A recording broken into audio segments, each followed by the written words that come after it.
আপনারা কি অন্তর ছিঁড়ে ফেলছেন? পোস্টার ছিঁড়ে না, আপনারা তো পোস্টার ছিঁড়ছেন না, মানুষের অন্তর ছিঁড়ে ফেলেছেন। কর্নেল হক কেরানীগঞ্জের মানুষের অন্তরে বসবাস করে। কাগজে লেখো নাম, সে নাম মুছে যাবে, পাথরে লিখো নাম, সে নাম ক্ষয়ে যাবে, হৃদয়ে লেখো নাম, সে নাম রয়ে যাবে। আমার কেরানীগঞ্জবাসীর হৃদয়ে আবার নাম লেখা হয়ে গেছে। আল্লাহর অশেষ মেহেরবানি, আমি যে স্কুলে লেখাপড়া করেছি, যে স্কুল থেকে আমি ম্যাট্রিক পাস করেছি, যে স্কুলের আমি একজন কৃতি ছাত্র ছিলাম, প্রতিটি শ্রেণীতে আমি প্রথম স্থান অধিকার করেছি। এই পাশের মসজিদে আমার নামাজ পড়া হতো। এখানে একটা মিনার ছিল, সুন্দর মিনার। এই আমার কৈশোরের স্মৃতি আমাকে এখানে টেনে এনেছে। আজকে আমি আমার নিজস্ব এলাকায় আটিবাজার বা কেরানীগঞ্জের মধ্যে একটা বৃহত্তম বাজার, শুধু কেরানীগঞ্জ না, বাংলাদেশের মধ্যে অনেকগুলো বাজারের মধ্যে এটা একটা বড় বাজার। এই পুরো একদিক থেকে আরেক দিকে একবার দুইবার আসা যাওয়া করে প্রত্যেকটা মানুষের যেভাবে সাড়া পেয়েছি, সাধারণ মানুষের যে সাড়া পেয়েছি, এটা আমার প্রতি আল্লাহর একটা বিশেষ রহমত। শুধু নয়, এই এলাকার প্রতিও রহমত। কেননা এই এলাকার মানুষ পরিবর্তন চায়। তারা পরিবর্তন চায়, তথাকথিত সন্ত্রাসী নেতাদের হাত থেকে মুক্তি চায় তারা, যারা যুগ যুগ ধরে সন্ত্রাসের মাধ্যমে, চাঁদাবাজির মাধ্যমে, মাদক ব্যবসার মাধ্যমে এই এলাকাকে ধ্বংসস্তূপে পরিণত করেছে। এই এলাকার মানুষকে তারা শিক্ষিত হতে দেয়নি, সুশিক্ষিত হতে দেয়নি, ভালোভাবে লেখাপড়া করতে দেয়নি।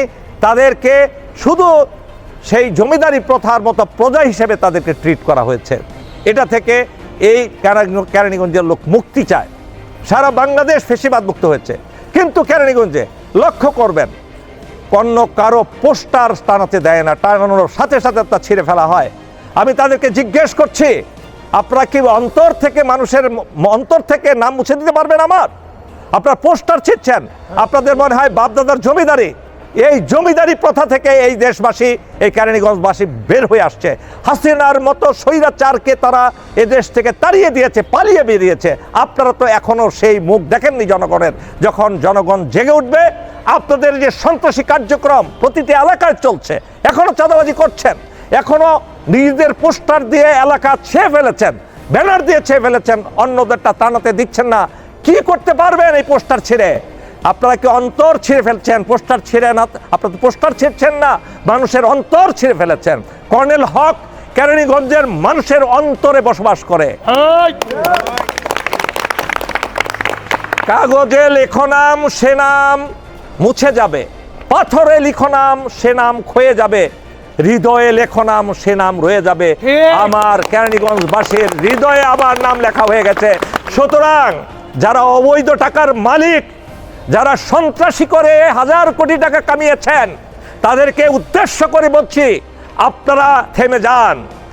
লোকজন আপনাদেরকে ঘৃণা করে। আপনারা টাকার জন্য আর কতদিন চলবেন এই বাংলাদেশে? সেই টাকার, অবৈধ টাকা আপনাদের এক টাকা আপনাদের বৈধ নয়। আপনাদের পায়ে স্যান্ডেল ছিল না, আপনারা আজকে হাজার কোটি টাকার মালিক হয়েছেন। এটা জনগণের টাকা, জনগণকে প্রতারিত করে আপনার টাকার মালিক হয়েছে। আমাদের শহীদ রাষ্ট্রপতি জিয়াউর রহমান প্রতিষ্ঠিত বাংলাদেশ জাতীয়তাবাদী দল কোন শর্টকে, কোন প্রতারককে, কোন চাঁদাবাজকে, অবৈধ অর্থের মালিককে কখনো পোষণ করেন না। জিয়াউর রহমান সততার সাথে তার দলকে গঠন করেছেন। তার স্ত্রী বেগম খালেদা জিয়া এক পয়সার দুর্নীতি কেউ করেন নাই, কোথাও দেখাতে পারবেন না। তার সুযোগ্য সন্তান জনাব তারেক রহমান ভারপ্রাপ্ত চেয়ারম্যানের বিরুদ্ধে এক টাকার দুর্নীতির কথা কেউ প্রমাণ করতে পারেনি। সেই দলের কোন নেতা, কোন কর্মী হাজার হাজার কোটি টাকা অবৈধভাবে উপার্জন করতে পারে না। আপনার সন্তানদেরকে বিদেশে লেখাপড়া কারা করাতে পারে? হাজার কোটি টাকা দিয়ে কিভাবে বিদেশে বাড়ি করতে পারে? আপনাদেরকে সচেতন করতে চাই। বাংলাদেশের শুধু নয়, আমি কেরানীগঞ্জবাসীকে বলবো, আপনারা অন্ধকার থেকে আলোর পথে ফিরে আসেন। আল্লাহর রহমতে আপনাদের পরিশ্রম করতে হবে, তাহলে অবশ্যই দেশের পরিবর্তন আসবে। সবাইকে অসংখ্য ধন্যবাদ। জুমার আজান হচ্ছে, আল্লাহ আমাদের তৌফিক দেন। আল্লাহ হাফেজ। বাংলাদেশ জিন্দাবাদ, জাতীয়তাবাদী দল জিন্দাবাদ।